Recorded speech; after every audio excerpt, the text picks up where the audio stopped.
Selamat pagi semuanya. Hari ini pagi hari, jadi saya rekam video ini pagi hari di Yogyakarta bersama Bapak Fauzan. Kita akan bahas lebih detail mengenai power up sequence. Beberapa waktu yang lalu saya pernah bahas secara umum mengenai power up sequence di video juga, ya. Mungkin teman-teman sudah lihat semua. Nah, hari ini kita akan zoom in lebih detail lagi, spesifik ke tahapannya, tiap-tiap tahapan apa saja yang terjadi pada bagian-bagian tersebut. Nah, sebelum kita bahas lebih jauh ke sana, saya mau kembalikan dulu ke aturan main, prinsip awal kita. Di awal sekali dulu saya pernah sampaikan ketika kita belajar tentang microcontroller, ada 3 syarat ya yang harus dipenuhi ketika kita mempelajari atau menganalisa sebuah sirkuit digital. Dalam hal ini yang saya maksud adalah microcontroller, entah itu prosesor, chipset, itu semua termasuk microcontroller. Nah, pertama, setiap perangkat digital tadi dia harus punya power. Ya, logikanya kalau dia tidak punya power, mungkin jalan tidak? Impossible. Nah, kedua, dia harus tahu waktu, makanya diberikan clock. Ini penting sekali. Anda kebayang kalau Anda hidup nggak tahu waktu, pastinya akan tersesat. Nggak tahu pagi, nggak tahu malam, nggak tahu jam 3, nggak tahu jam 1 gitu kan. Nah, ini clock. Perangkat digital pun juga perlu itu. Dan ketiga yang diperlukan adalah reset. Reset adalah perintah di mana dia mulai untuk bekerja. Ya. Jadi si perangkat digital ini, si CPU ini, microcontroller ini tahu kapan mulai bekerja ketika mendapatkan perintah reset. Artinya nanti bahasan kita juga akan areanya di 3 ini juga, antara EC dengan SB. Kita bahas lebih detail.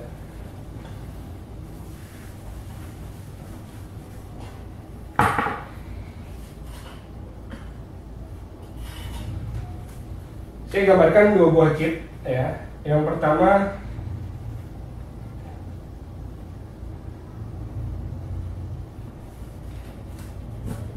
sebuah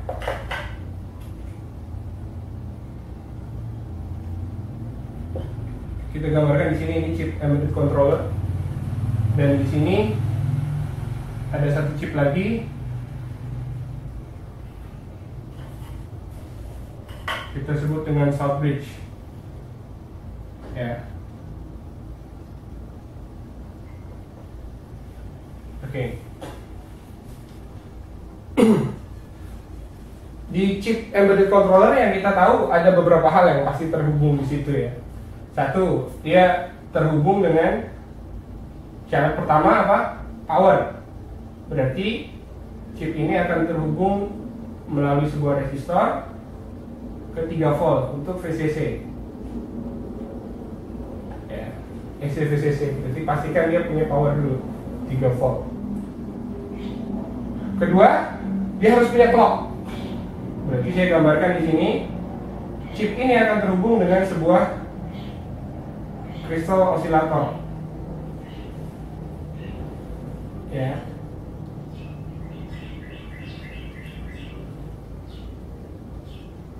Nilainya 32,768 kHz. Ya, oscillator. Kemudian ada satu lagi pin, fungsinya untuk mereset si EC tersebut. Jadi satu power, 2 clock, ketiga pin reset. Pin reset biasanya dibuat dengan menggunakan sirkuit sederhana, ya. Jadi nama istilahnya sirkuitnya adalah POR, power on reset. Di mana di sini ada tegangan 3 volt, ya, masuk melalui sebuah resistor.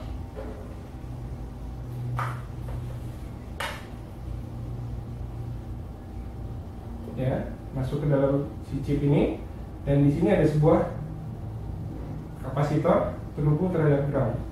Dan ini resistor ini nilainya besar, mungkin sekitar 50 kilo ohm. Ya. Fungsinya apa? Sebelum tegangan 3 volt ini mencapai titik di dalam chip, maka dia harus mengisi kapasitor ini dulu. sehingga tegangan ini tidak segera mencapai titik ini. Ada waktu tunda antara titik ini dengan ini. Nah, ini disebut dengan istilahnya namanya sirkuit POR. Ada macam-macam jenis sirkuit POR, power on reset, ya. Ada yang menggunakan Smith trigger, ada yang menggunakan buffer, banyak sekali kita temui. Nah, umumnya ditemui di laptop hanya menggunakan RC seperti ini saja. Bedakan antara sirkuit POR, ya. Di sini sirkuit POR dengan VCC. Kalau ini tidak ada kapasitornya, ya, sehingga apa? Tegangan dari sini akan segera mencapai sini. Jadi sumber daya akan masuk dulu ke dalam chip dan dia terdistribusi ke dalam keseluruhan chip, ya. Baru kemudian setelah daya terdistribusi, si chip ini siap bekerja karena clock juga sudah aktif. Dan beberapa saat kemudian datanglah perintah reset. Dan akhirnya dia mulai bekerja, siap untuk melakukan pekerjaan. Ini syarat utama sebelum chip ini benar-benar siap bekerja. Jadi kita harus memastikan di awal, sebelum memvonis apakah dia rusak atau tidak, bagian-bagian ini baik, bekerja dengan baik, berfungsi atau tidak. Oke, nah ini berlaku universal. Semua chip microcontroller pasti memiliki ini juga, termasuk di short bridge juga. Hanya saja desain sirkuitnya berbeda. Ya, jadi ini 3 syarat dasar sudah dipenuhi. Satu lagi yang diperlukan tentunya, berhubung ini microcontroller, dia butuh alat tambahan untuk program kerjanya. Nah, di sini ketemu dengan chip SPI, Serial Peripheral Interface, atau sering kita sebut dengan BIOS. Ya. Program ini nanti yang akan menentukan fungsi-fungsi dari pin-pin yang dimiliki dari si EC ini tersebut, chip ini.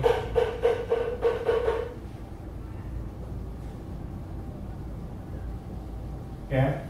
Artinya kalau program ini tidak ada, maka otomatis fungsi-fungsi pin ini belum terdefinisi karena dia bekerja berdasarkan program. Ya. Jadi ini syarat dasar dari embedded controller. Anda harus pastikan dayanya ada, kemudian ada ya clocknya tidak harus selalu di luar. Karena di chip-chip generasi terbaru sekarang, clock ini sudah tertanam di dalam si IC itu sendiri. Ya, jadi tidak pakai lagi osilator dari luar. Osilator itu membagi frekuensi, ya, osilator, kristal osilator. Namun kalau ada temui osilator yang masih ada di luar, bisa memastikannya dengan cara diukur. Hanya saja umumnya ini adalah sirkuit-sirkuit yang jarang sekali rusak. Jadi seringkali dilompati begitu saja, diabaikan. Tapi alangkah baiknya jika Anda mengetahui fungsi-fungsi dari sirkuit ini, karena kebanyakan teknisi bahkan tidak paham tentang cara kerja ini. Ya. Nah, kita sekarang masuk bahasan ke dalam, ya, tentang power up sequence antara EC dengan SD. Saya hapus bagian-bagian ini.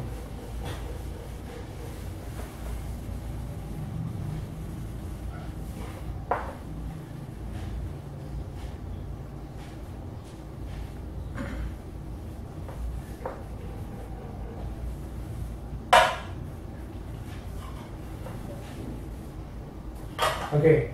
Nah, setelah tadi EC siap bekerja dengan segala macam fungsi tadi yang sudah disiapkan sebelumnya, ya, dipastikan berjalan, maka langkah berikutnya EC akan menjalankan perintah.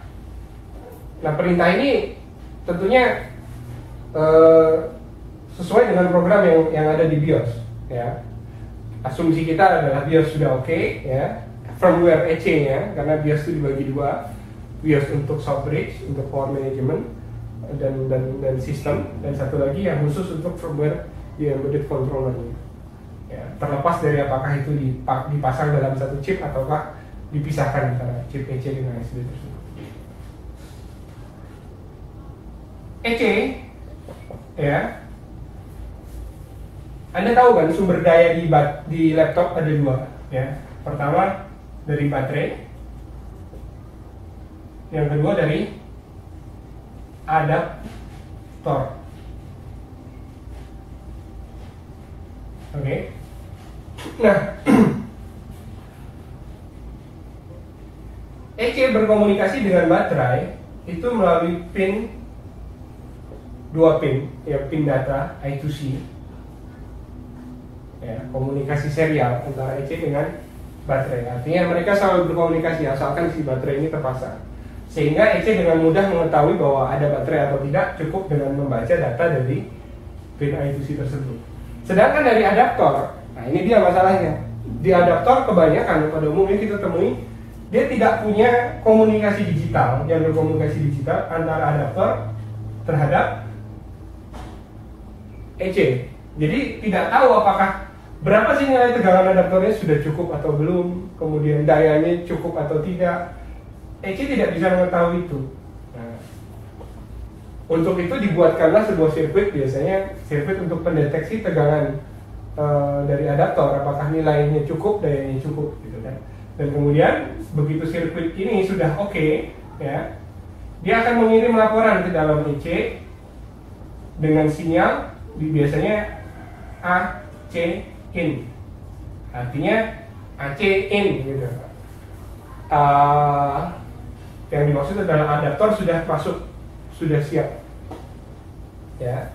Atau kalau kita temui di motherboard Inventec, nama sinyalnya disebut dengan ADP press. Ya, nanti kita bahas lagi di grup lebih detail tentang ini. Jadi tugas untuk Anda untuk mengetahui di Compal nama sinyalnya apa, di Quanta nama sinyalnya apa, di Inventec nama sinyalnya apa, Wistron, Clevo, ya. Karena sebuah desain yang baik pasti mengikuti kaidah seperti ini, di mana tegangan sebelum digunakan harus diketahui dulu nilainya berapa, bagus atau tidak, cukup dayanya atau tidak, ya. Jadi ini yang pertama kali setelah si EC hidup tadi, ya. Dia akan ngecek apakah powernya cukup atau tidak dari baterai dan dari adaptor. Apa yang terjadi jika sinyal ini, ya, tidak dikirimkan oleh sirkuit si penghasil sinyal tadi? Jadi tidak serta-merta saja dari adaptor langsung masuk ke EC, ya, tapi melalui sebuah sirkuit dan dikirimkan sinyalnya ke EC. Apa yang terjadi jika ini tidak ada? Otomatis EC akan memproteksi dan dia tidak akan mengerjakan perintah yang diberikan. Perintah apa contohnya? Saat Anda lakukan press tombol power, ya, power button. Anda pencet tombol power, harapannya adalah laptop hidup, gitu kan. Tapi kalau sinyal ini nggak ada, maka EC nggak akan lanjutkan perintah ini. Jadi dia hanya akan terima saja dan diam, tidak bekerja. Karena sumber dayanya dianggap tidak cukup, ya. Meskipun kalau kita ukur ada, gitu. Kasus-kasus seperti ini kita sering temui di motherboard Compal, ya, dan beberapa kali di Inventec. Seperti itu. Ini power, ya. Sekilas tentang hubungannya antara EC dengan sumber daya tadi. Kenapa kok ada ditemukan kadang, Mas ini kok laptopnya hidup pakai baterai bisa, tapi begitu dipakaikan adaptor nggak mau, ya, mungkin si EC nggak mendeteksi bahwa daya dari adaptor kurang, gitu. Bisa jadi sirkuit penghasil sinyalnya tadi, ya. Nah, jadi asumsi kita sekarang adalah untuk bicara soal power up sequence, tahapan dari mulai power, clock, reset hingga ke laporan bahwa adaptor ini ready dan BIOS sudah dalam kondisi bagus, ya. Jadi kalau ini belum bagus, ya Anda jangan harap power up sequence ini akan jalan, ya. Yang dasar-dasar ini disiapkan dulu. Pastikan AC-in ada, press ada, BIOS-nya oke, clock ada, power ada, resetnya ada. ya, nilainya sesuai.